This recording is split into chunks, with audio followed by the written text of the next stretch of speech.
niluto ko kanina may naluhan ko siya ng nagkaya ko ng onion, tapos yan, damihan ko daw ng ingredients para masarap.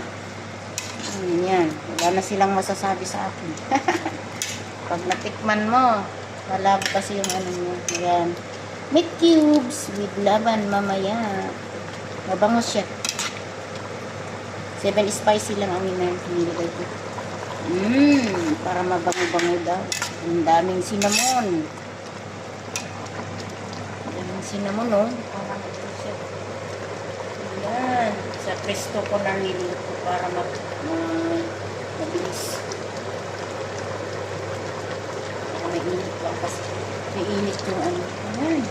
Tapos gagawa ako mamaya ng rice. Pagkainin nila ito guys with rice, with laban and laban.